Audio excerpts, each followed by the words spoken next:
The benefits of salvation. Good afternoon, everyone. Andito po muli tayo sa ating Bible study sa Rema Fields. At ngayon, sabay-sabay po nating pag-aralan, ano ba ang benepisyo ng kaligtasan? Sa mga may katabi po, sige nga sabihin mo sa kanya, ligtas ka na ba? Alam mo ba ang benepisyo ng kaligtasang tinanggap mo? Alam niyo po, meron po akong i-share sa inyo dito sa Ezekiel chapter 4 verse 9. Ang sabi niya po dyan, ito po ay isang trivia. Ngayon, kumuha ka ng trigo, cebada, bitsuelas, lentil, batad, at espalta. Paghalu-haluin mo ito at gawin mong tinapay. Itong recipe na to, ayon po sa science, ay magbibigay ng 9 of the essential amino acid which forms a complete protein na kailangan po ng katawan po natin. Take note, ang recipe na to ay 2,500 years old na. At wala pang science noon. Pero bakit alam ito ng Bible? Kasi ang Diyos ang lumikha sa atin at siya din ang nakakaalam kung ano ang best para sa atin. At ibinigay ni Jesus ang buhay niya para sa kaligtasan natin. Hindi niya ibinigay ang buhay niya nang wala lang. Always ang nasa isip ng Diyos ay tayo. Ikaw, ako, tayong lahat. At dito nga po sa pag-aaralan po natin, ang number 1 sa benefits ng salvation, sabi niya po dito ay deliverance from enemies. Nakalagay po ito sa Lucas chapter 1 verse 71. Ipinangako niya na ililigtas niya tayo mula sa ating mga kaaway, mula sa mga kamay ng lahat ng napupuot sa atin. At verse 74, ayon nga sa kanyang kasunduan, ililigtas niya tayo sa ating mga kaaway upang makapaglingkod tayo sa kanya ng walang takot. Takot saan? May 3 main kinds of fears. Ito po yung death, abandonment, at failure. Kaya nga po sinabi ng John 10:10, ang magnanakaw ay naparito para magnakaw, pumatay, at mangwasak. At kadalasan, kahit tayo po ay mga Kristiyano na, tayo po ay takot sumubok na maglingkod kasi ang ini-inject ng kaaway sa atin ay mamamatay ka lang naman sa paglilingkod. Mamamatay ka sa gutom, mamamatay ka sa lungkot, maging sa sama ng loob. Maraming bawal sa born again. At hindi ka na dito magiging masaya. Ang sabi nila, mawawalan ka pati ng mga kaibigan. Pero ang pangako ng Panginoon, ililigtas niya tayo sa lahat ng ito. Ang sabi po ng 1 John chapter 5 verse 19, ang buong mundo ay nasa ilalim ng kapangyarihan ng dyablo. Ngunit alam nating tayo'y anak ng Diyos. At dahil anak na tayo ng Diyos, hindi na tayo under ng kontrol ng kaaway. Alam niyo po, may mga atake sa atin ang kaaway. Kahit Kristiyano ka na, matagal na Kristiyano, mataas ang posisyon, or baguhan, lahat po tayo ay aatakihin ng kaaway. Pero ang pangako ng Diyos, hindi siya magtatagumpay para mapabagsak tayo. At number 2, sabi niya po dito, yung benepisyo na makukuha natin sa kaligtasan. Ang pangalawa po ay mercy from God. Nakalagay po ito sa Lucas chapter 1 verse 72. Pinangako niya na ang nakahabagan ang ating mga ninuno at alalahanin ang banal na tipan.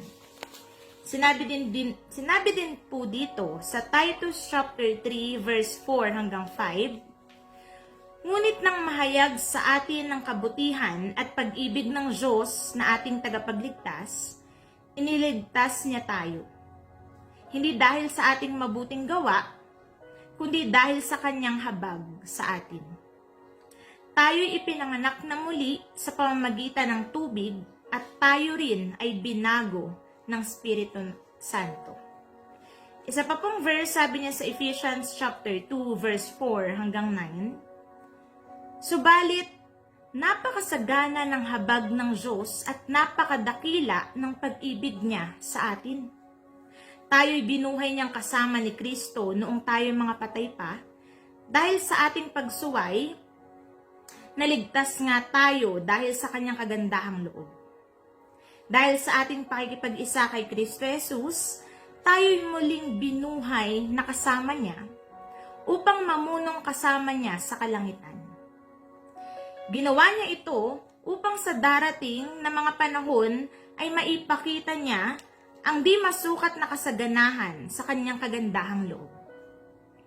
At sa pag-ibig niya sa atin sa pamamagitan ni Kristo Jesus. Sapagkat dahil sa kagandahang loob ng Diyos, kayo ay naligtas sa pamamagitan ng pananampalataya, at ang kaligtasang ito ay kaloob ng Diyos at hindi sa pamamagitan ng inyong sarili. Hindi ito bunga ng inyong mga gawa, kaya't walang dapat ipagmalaki ang sinuman. Dahil po sa habag at awa ng Diyos, tayo po ay naligtas. At meron nga po kung isa pang trivia na nakalagay din po ito sa Genesis chapter 1 verse 28. Bakit po kaya sa lahat ng animals, naging very specific ang Diyos? Dito po sa verse na to, sinabi niya na tayong mga anak niya, tayong mga Kristyano, dapat maging dominant po tayo, maging dominion po tayo sa mga isda sa tubig at ibon sa himpapawid. Bakit po kaya? Alam niyo po, isinulat to ng Diyos ng hindi wala lang. May meaning po ito sa ating mga Kristyano. Bakit po? Kasi itong dalawang animals po na ito ay meron po silang pagkakatulad ng para sa atin. Yan, dalawa po ang kanilang kapanganakan. And kung mapapansin niyo po, ang isda po ay nangingitlog at ang ibon ay nangingitlog din. Ang unang kapanganakan nila ay yung itlog. At kapag napisa ito na yung pangalawang kapanganakan po nila. Same as sa ating mga Kristyano. Physically, kailangan po nating ipanganak. At spiritually, kailangan din po nating maborn again. At itong dalawang animals po na to, they can defy gravity. Meaning, they can go against the flow. At kung tayo po ay mga born again na, we can go against the flow of the world. Alam niyo po, inaasahan ng Diyos na tayo bilang mga Kristyano ay hindi na po tayo sumusunod sa kung anong meron dito sa mundo. Alam niyo po, si Jesus po ay hindi namatay sa crucifixion. Ang crucifixion po ay method of execution. Ilang araw ang bibilangin bago mamatay ang tao na ipinako. At ito po ay pahirap or torture sa mga taong ipinapako. Kasi hanggang malagupan po sila ng hininga, dun pa lang po yung time na mamamatay na sila. Pero si Jesus, 6 na oras lang po ang itinagal niya sa krus. Hindi ilang araw. Bakit? Kasi inoffer niya ng kusa ang buhay niya. Ang sabi nga po ng science, ang nangyari po kay Jesus ay cardiac rupture. Ibig sabihin po na broken po ang Panginoon. Broken-hearted ang Diyos dahil sa bigat ng kasalanan ng tao. Imagine, gaano kagrabing pagmamahal to. Anong klaseng love to? Na broken na siya, and yet tayo pa din ang magbe-benefit nito. After all, sino po tayo para mapagod? Sino po tayo para sumuko? Alam niyo po, last ko na lang po dito sa isang kwento. Last week po, ako po kasi ay merong makeup mirror. Yan, ito po siya. At ito po kasi ay may sariling ring light. Actually, ito po ay 2 years na sa akin. Siguro ng mga una-una, dahil sobrang tuwang-tuwa ako dun sa ring light niya, charge ko siya. Pero later on, wala na akong pakialam kung umilaw ba siya o hindi. Basta nagagamit ko siya sa salamin, okay na ako dun. At alam niyo po, last week lang, parang sa akin, sa loob ko, na gusto kong i-charge. Hindi ko alam kung bakit. Pero alam niyo po yung pakiramdam na gusto mong may tumutulak sa'yo na i-charge yung bagay na to. At alam niyo po ang ginawa ko, syempre, chinarge ko. Niyan ko lang siya, hindi ko din alam kung paano mafu-full to, pero parang something 2 hours ko siyang china-charge. And then, hinayaan ko na, hindi ko naman na siya ginamit. At alam niyo po, kagabi, dito po kasi sa Baguio, hindi siya, pag nagba-brown out po dito, hindi totally umaabot ng gabi, ng madaling araw. Pero, kahapon po, maghapong walang kuryente. At madaling araw na siya nagkaroon ng kuryente. Pero alam niyo po kagabi, ang nasa isip ko lang talaga, paano kaya ako magtatanggal ng makeup ko? Dahil Sunday, tuwing Sunday po kasi nagmamaskara po ko, yung sa eyelash po. At medyo mahirap siyang tanggalin. At in-expect ko na mahihirapan talaga ako dahil walang kuryente. Pero alam niyo po, kahapon, habang ginagamit ko po siya, bigla ko na lang napindot yung ilaw niya. Yung parang ring light niya, ganun. Tapos sobrang tuwang-tuwa ako kasi hindi ko na kailangang mahirapan dun sa pagtatanggal ko ng makeup ko. Hindi ko na kailangan mahirapan dun sa pag-skincare ko. At alam niyo po, ngayon natatawa na lang ako habang kinukwento ko siya kasi sobrang babaw. Pero kagabi po, habang ginagawa ko to, habang nakikita ko yung salamin, kasi bigla ko naisip, kaya pala pinapacharge ng Diyos sa akin last week. Kasi may paggagamitan pala ako. Alam niyo po, sobrang babaw. Pero kagabi po, habang nag-skincare ako, umiiyak ako.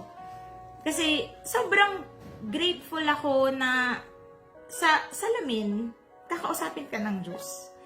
Yung tipong sa salamin, makikita mo yung mercy ng Diyos. Sa salamin, nakikita mo yung concern ng Diyos. Ito nga po maliit na bagay lang. Pero pinapakita ng Diyos yung kadakilaan niya. How much more dun sa malalaking bagay na inihanda niya para sa atin. Alam niyo po, ganito kadakila ang Panginoon. Ganito kalaki ang habag ng Diyos sa bawat isa sa atin. At nawa po, meron po tayong natutunan, nalaman sa hapong ito, na-remind po tayo sa benepisyo ng kaligtasang tinanggap po natin. Sige po, manalangin po tayo. Aming Ama, nagpapasalamat kami sa hapong ito. Panginoon, salamat sa patuloy na pag-iingat mo sa bawat isa sa amin. Salamat, O Diyos, sa pagpapaalala mo sa amin kung gaano mo kami kamahal, O God. Salamat, Panginoon, sa pagpapaalala mo sa amin ng kadakilaan mo, ng kahabagan mo sa bawat isa sa amin. At alam namin, O Diyos, na sa bawat laban namin, kasama ka namin, O God. Panginoon, salamat sa hapong ito. Sa iyong kapurihan, sa pangalan ni Jesus. Amen. Salamat po sa inyong lahat. God bless you po.